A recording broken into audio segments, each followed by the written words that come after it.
Welcome to my channel. Do you know what money really is? Not just coins, not just paper, not just numbers in your phone. Money is a big idea. It can help you live. It can help you grow. It can help your family, your dreams, your future. But have you ever asked, where does it come from? Why do we all need it? How does it move from one person to another? And why do some people always struggle with it, even when they work hard? Today, we will explore the secret life of money in very simple English. This is not a boring class. This is a story, a journey, from the first coin in history to your wallet today and your savings tomorrow. You will learn what schools often don't teach. You will learn why some people stay poor and how others grow rich, not just in money, but in wisdom. And I promise you, if you stay till the end, you'll never look at money the same way again.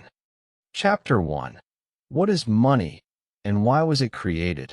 700 plus words. Simple, beginner-friendly, full of curiosity and emotional storytelling for English learners. Let's go back in time. A long time ago, there was no money, no coins, no bills, no paper with numbers. People lived in small villages. They needed food, clothes, tools, and other things. But how did they get them? They traded. This was called the barter system. It means, you give me something, I give you something. That's how people lived. For example, one man had eggs. One woman had milk. They could say, I give you 6 eggs, you give me 1 bottle of milk. That sounds simple, right? But soon, there were problems. What if the woman didn't want eggs? What if the man had too many eggs? What if she only had milk tomorrow, not today? What if the man had something she didn't need? And what if the things they gave were not equal? Imagine this. You have a goat. I have a bag of rice. But your goat is big. My bag is small. How do we know what is fair? You may say, my goat is worth 3 bags of rice. I may say, no, only 1. And then, no trade. That's why people needed a new idea. Something better. Something everyone could use, understand, and trust. Something with value. That's how money was born. Money is not just coins or paper. Money is a tool. It helps people trade. It helps people plan. It helps people save. And most important, it helps people live better.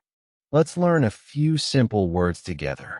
Money equals something we use to buy or sell. Trade equals give one thing and get another. Save equals keep something for later. Work equals do something to earn. Value equals how useful or important something is. Now let's imagine a world with no money. You work at a bakery. You bake bread every day.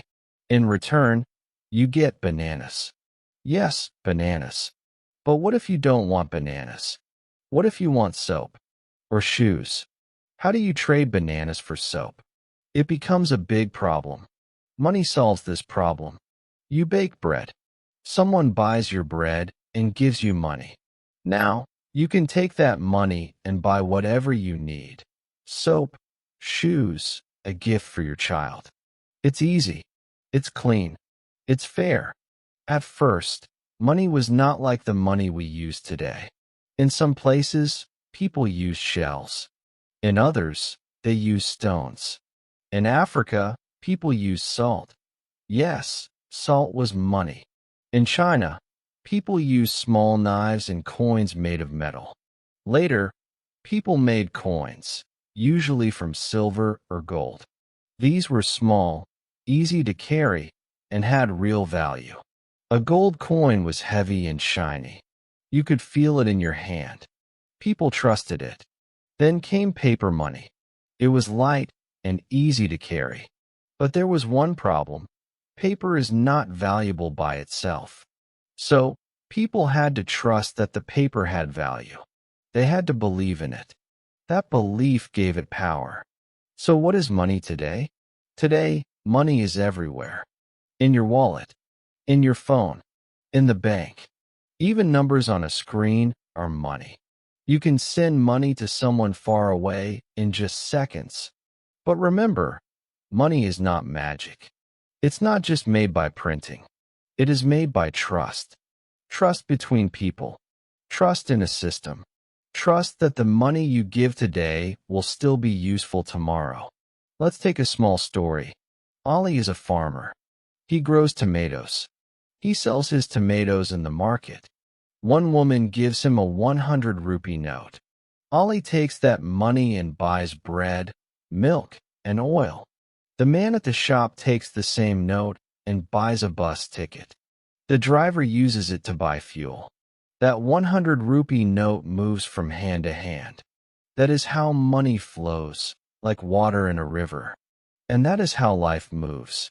Money touches everything. It touches our food, our homes, our dreams. It is not bad. It is not good. It is only a tool. But when you learn to use it, it can change your life. Let's end this chapter with a simple message. Money is not just paper. It is power with a purpose. It helps us trade. It helps us save. It helps us help others. But to use money well, you must understand it. And now you do. Let's go deeper in Chapter 2, where we ask, where does money come from? And how do people earn it? Chapter 2, where does money come from? More than 700 words, easy and clear for English learners, full of curiosity, emotion, and real-life examples. Now that you know what money is, let's ask a new question. Where does money come from? Who makes it? Where does it start? How does it move from one person to another? Let's begin with something very simple. Money comes from work. Yes, work. Real work.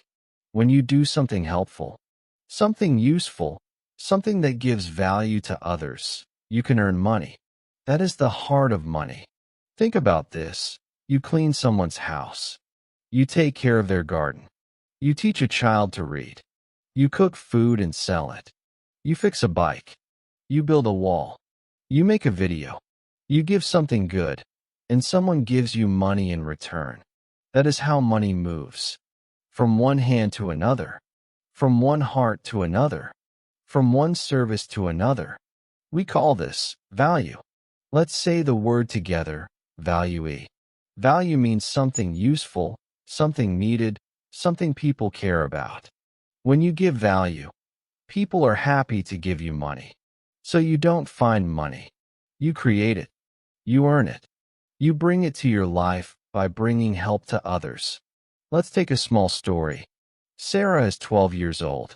She wants to buy a new school bag. Her parents don't have extra money right now, so she decides to earn some. On a hot day, she makes lemonade. She puts a small table outside her house. She sells one glass for 30 rupees.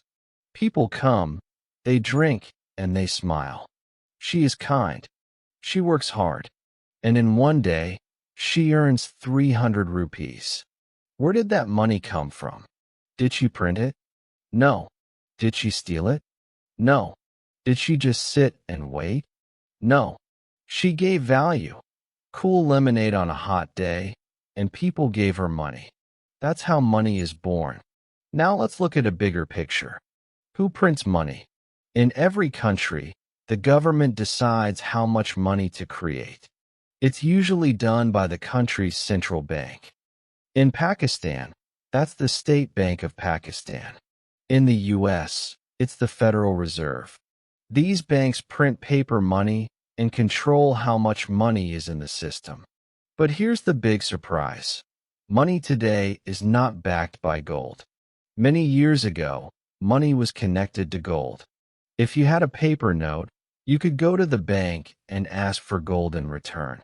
But today, it doesn't work like that.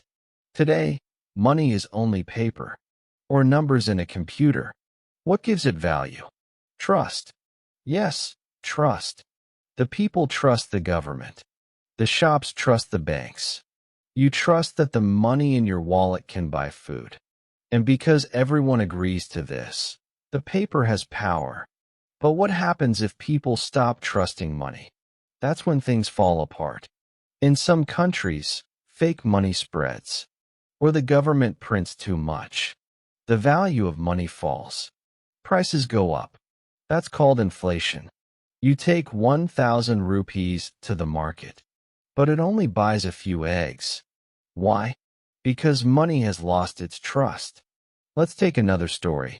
In one country, people started printing fake notes. They looked real, but they were not. Shopkeepers got scared. They stopped accepting big bills. The market slowed down. People were angry. Everyone lost something. Just a few fake notes, and the whole system was hurt. That's why trust is everything in money. Now let's come back to your life. You don't need to own a bank. You don't need to print money. But you can earn money. Every person has something to give. Your time, your ideas, your kindness, your skills. Let's take some real-life examples. You sell food in your neighborhood. You earn. You work in a shop, helping customers. You earn. You make a video, share ideas, and someone supports your work. You earn. You help a friend with homework. They give you a small gift. You earn. You learn English, and later teach it to someone. You earn. So, where does money come from? From people. From help. From service. From care. From you. Yes, banks print it.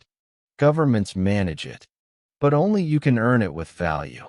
Let's learn a few simple new words. Earn equals to get money by working. Value equals something useful and important. Trust equals to believe something is true and safe. Inflation equals when prices go up and money buys less. Fake equals not real. Let's end with this big idea. Money doesn't grow on trees. It grows from your time, from your energy, from your ideas, from your value. The more you give, the more you grow. In the next chapter, we'll ask another big question. Now that you have money, how should you use it? Let's go deeper together. Chapter 3. How people use money. Spending, saving, sharing. More than 700 words. Easy for beginners, emotional, engaging, and full of rhythm and reflection. Now you know what money is. And you know where it comes from work, from value, from helping others. But now we ask something even more important. How do people use money? Some people earn a lot, but still feel poor. Some people earn little, but still feel peace. Why? Because it's not just how much you earn. It's how you use it. People use money in 3 big ways. Spending, saving, sharing. Let's understand each one step by step. Spending. To live, you need to eat. You need to drink. You need clothes. You need a place to stay. For all of this, you spend. Spending means you use your money to buy things you need now. You buy rice. That's spending. You pay rent. That's spending. You buy soap, milk, or a pencil. That's spending. Spending is not bad. In fact, it's important. But here's the truth. If you only spend, money leaves you. Imagine this. Ollie earns 1,000 rupees. He spends 1,200. What happens? He borrows. He gets into debt. He feels stressed. He worked hard, but has nothing to show. Now imagine this. Sarah earns 1,000 rupees. She spends only 800. She saves 200. That's the difference. That's the plan. That's the power.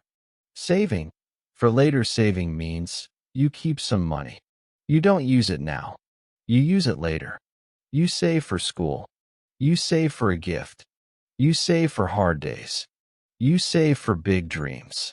Even if you save just a little, it grows. Saving is like planting a seed. One small seed can grow into a big tree. Many people say, I don't earn much. I can't save. But here's the truth. It's not about how much. It's about how regular. If you save 10 rupees every day, in 1 month, you have 300. In 1 year, you have 3,650. That's not magic. That's math. That's habit. But why don't people save? Because they spend without thinking. They buy what they want, not what they need. Let's learn two important words. Need equals something you must have: food, water, clothes. Want equals something you like, but don't need: chocolate, toys, new phone. When you learn the difference, your life changes. Sharing, to help. This is the most beautiful part. You earn, you spend, you save, but you also share. Sharing means you help someone else. You give a little. You bring a smile. You help your brother with school fees. You give your old shoes to a child in need. You buy food for a hungry man. Even small sharing is big in the heart. Here's a secret. When you give, you don't lose.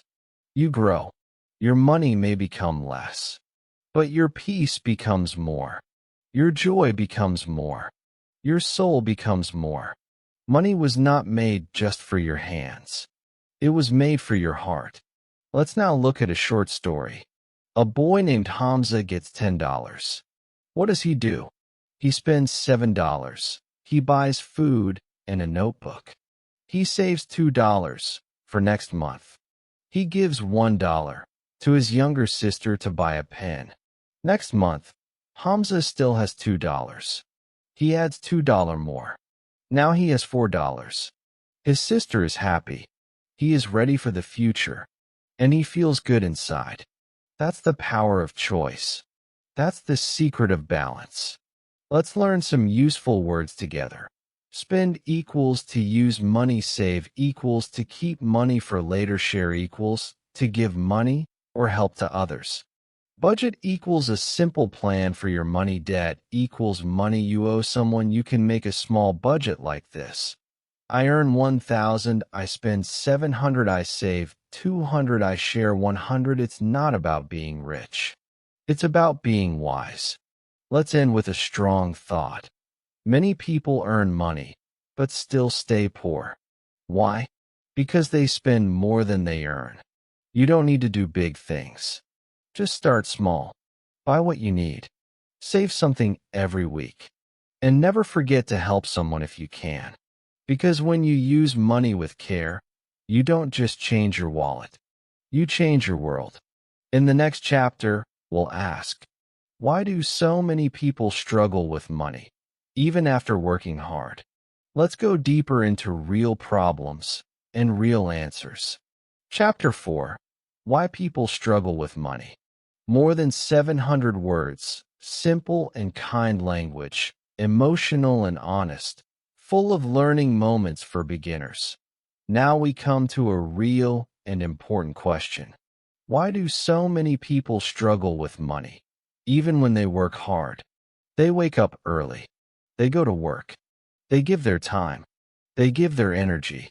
And still, at the end of the month, they have nothing left. Why? Let's explore together. Not with anger, not with shame, but with kindness. Because the truth is, money is not just math. It's emotion. It's habit. It's life. Let's start with the most common reason: poor planning. Many people don't have a plan for their money. They don't write how much they earn. They don't write how much they spend. They don't know where their money goes. It's like water in a broken pot. You keep pouring, and it keeps leaking. At the end, the pot is empty. And you wonder, where did it all go? Let's take a simple story. A man earns $1,000. But he doesn't plan. He doesn't track. He just spends. He buys food. He eats out at a restaurant. He buys a new phone cover. He gets a new shirt. He buys snacks, little things, every day. Then the bills come. Rent, electricity, school fees. But the money is finished. So what does he do? He borrows $200. Next month, he earns $1,000 again. but also has to repay $200. He borrows again and again. Soon, he owes more than he owns. That's what we call debt. Let's say it together. Debt. It means money you have to return. It can come from loans, from friends, from banks, from credit cards. Debt is heavy. It doesn't just sit in your wallet. It sits on your heart. It causes stress. It causes fear. It steals your peace. But many people don't stop. They borrow more to buy more. Why? Let's look deeper. The second reason people struggle is emotional spending. Sometimes people feel sad. They feel tired. They feel alone. And then they go shopping. Not because they need something, but because they want to feel better for a moment. They buy shoes. They order food. They click add to cart. They say, I deserve it. And yes, you do deserve good things. But real peace doesn't come from a new shirt. It comes from a calm mind and a strong plan. So what happens after emotional spending? They feel worse because the money is gone and the sadness is still there. That's why we say money is not only numbers. It's feelings. Let's look at a common trap. Buy now, pay later. It sounds good. You want a phone, but it's too expensive. So the shop says, don't worry. Take it now. Pay slowly. You smile. You take it home. You feel happy. But next month, the payment comes. And the next. And the next. And maybe you miss one. Now you owe more. Now there's a penalty. This is how good people fall into bad situations. Not because they are lazy, but because they didn't plan. Or because they listened to emotion. Let's learn a few key words. Debt equals money you have to give back. Loan equals borrowed money. Credit card equals a card that lets you borrow money easily. Interest equals extra money you pay on top of what you borrow. Trap equals something that looks easy, but brings problems. We are not saying all debt is bad. Sometimes you borrow for school, or for medical help, or to grow a small business. But here's the rule. Only borrow what you know you can repay. And only for things that grow your future, not just your shopping bag. Let's take a moment to reflect. Have you ever asked, where does my money go? Why do I have so little, even after working so much? Do I spend more when I feel sad or tired? Do I buy things I don't need just to feel better? These are hard questions, but they are important. Let's end this chapter with a simple, true message. Money is not just about how much you earn. It's about what you do with it. It's about your choices. It's about your habits. And it's about your heart. If you feel stuck, don't worry. You can change. You can learn. You can grow. Start small. Write your budget. Make a plan. And say this: I will control my money. My money will not control me. In the next chapter, we'll talk about hope. How can you grow your money, even if you earn just a little? Yes, it's possible. Let's find out how. Chapter 5. How to grow your money, even a little. More than 700 words. Simple, full of energy and hope, with emotional and practical learning for beginners. Now let's talk about something exciting. Something powerful, something full of hope. Let's talk about how to grow your money, even if you don't earn much. Because maybe you're thinking, I don't make a lot. I can't save. I can't invest. But that's not true.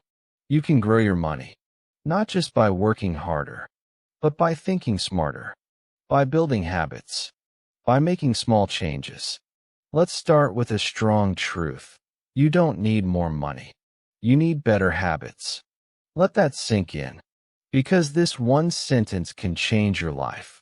Let's start with a small tool, a notebook. Yes, a simple notebook. Write down every rupee you earn, every rupee you spend. Do this for 1 week. You'll be surprised. You will see patterns. I spent 50 on snacks every day. I forgot I paid for that app. I gave someone money and didn't write it. This is not to judge yourself.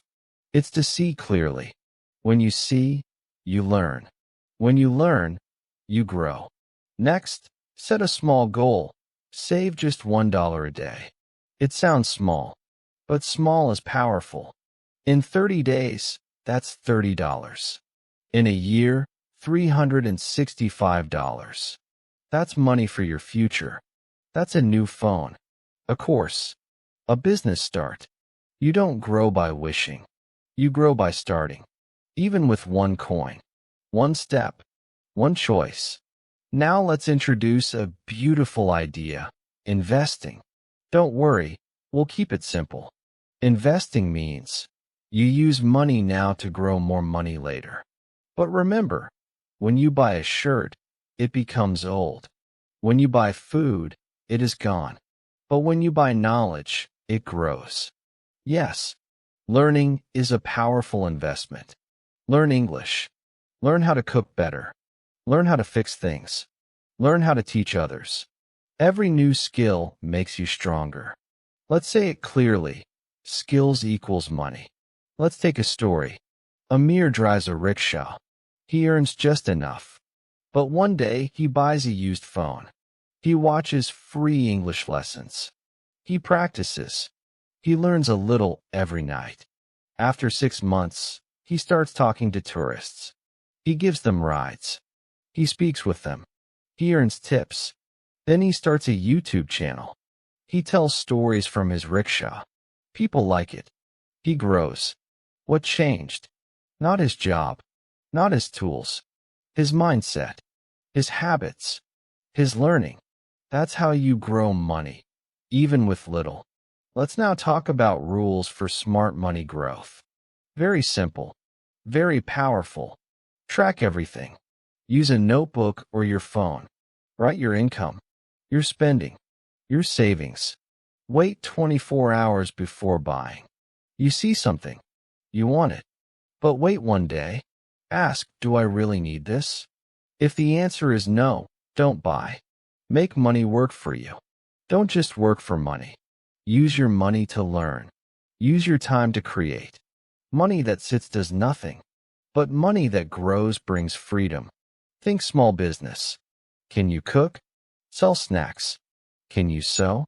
Make clothes. Can you teach? Help children. Can you create? Make crafts. Start small. One customer. One sale. One post. Then 2. Then 10. Then more. That's how it begins. Let's learn some helpful words. Income equals money you earn. Save equals to keep money for later. Invest equals to use money to grow more money. Skill equals something you can do well. Habit equals something you do again and again. Let's repeat this together. My money can grow. My skills can grow. My future can grow. One step, one day, one habit at a time. Now take a look around you. Your home, your phone, your skills, your time. Ask yourself, what can I learn today? What can I make today? What can I sell or teach or offer today? Money doesn't always come in big waves. Sometimes it comes in drops. But drops fill the glass. Drops become a stream. And streams become rivers. You don't need to be perfect. You just need to begin. Let's end with this thought. The richest people are not always the ones who earn the most. They are the ones who manage the best, who learn, who grow, who build good habits, little by little. In the next chapter, we'll talk about something even deeper, what money can't buy, and what truly matters in life. It will touch your heart. Stay with me. Chapter 6. What money can't buy and what matters most. Emotional, meaningful, and deeply human. More than 700 words. You have learned what money is. You have learned where it comes from. You have learned how to spend it, how to save it, how to grow it. But now, here's the most important lesson. Money is not everything. Money can do many things. It can buy food. It can pay bills. It can make life easier. Yes, money is important.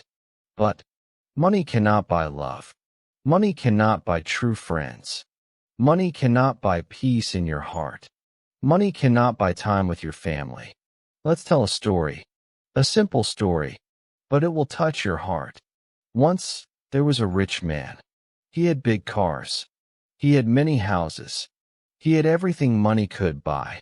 But he ate dinner alone. He slept alone. He worked all day and all night. One day he fell sick. No one came to visit him. He had nurses. He had machines. But no one held his hand. He looked out the window. He saw a small home. In that small home, there lived a woman. She was poor, very poor. She had no car. She had no gold. But she had 3 children. They laughed together. They prayed together. They ate simple food together. She was not rich with money, but her heart was full. She had love. She had peace. She had family. So, who was richer? Here is the truth. Money can buy a bed, but not sleep. Money can buy a house, but not a home. Money can buy food, but not an appetite. Money can buy gifts, but not love. So what should we do with money? Use money to build, not to show. Use money to help, not to hurt. Spend wisely. Save for the future. Give with a kind heart. Because when you give, you don't become poor. You become rich inside. Let's learn some powerful words. Generosity. Giving to help others, wisdom. Choosing what is right, self-control. Saying no when you should. Gratitude. Being thankful for what you have. You don't need a big salary to be wise. You don't need gold to be generous. You don't need new shoes to feel thankful. You just need a good heart, a clear mind, and a simple plan. Let's repeat something together. I will earn money with honesty. I will spend with care. I will save with purpose. I will give with love. But I will never let money control me. Because here is one of the most powerful lessons of all. Money is a good servant, but a bad master. If you use money, it helps you. If money uses you, it hurts you. So learn it. Use it. Control it. But never let it control your life. Here's a final thought for you. When you leave this world, you won't take your car. You won't take your phone. You won't take your wallet. But you will leave your words.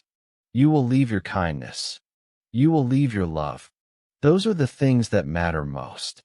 And they don't cost a single dollar. So yes, earn well. Spend wisely. Save smart. Give freely. And live fully. That is the true meaning of money. And the true meaning of life. Thank you for learning this journey with me. You now understand money. Not just in words, but in wisdom. Not just in grammar, but in life. Call to action. If this video touched your heart, give it a like. And if you're ready to grow your English with more real stories like this, leave a comment below. I'm learning with purpose. I'll reply to cheer you on, and I'm with you on this journey. And don't forget to subscribe for more simple, true English lessons. Stories that teach you words, but also touch your soul. See you in the next video. Call to action after Chapter 6. If this video helped you understand money in clear, simple English, give it a like. If it opened your eyes, if it touched your heart, if it made you think, then don't stop here. Comment below. I'm learning for life. I'll read your words. I'll reply. And I'll cheer you on, because you're not alone on this journey. And if you want to keep growing, in your English, in your money, and in your mind, subscribe for more real lessons. Lessons that teach you more than grammar. Lessons that help you grow in language, and also in life. Because learning English is not just about words. It's about becoming the person you were born to be. And that journey starts now. Let's grow together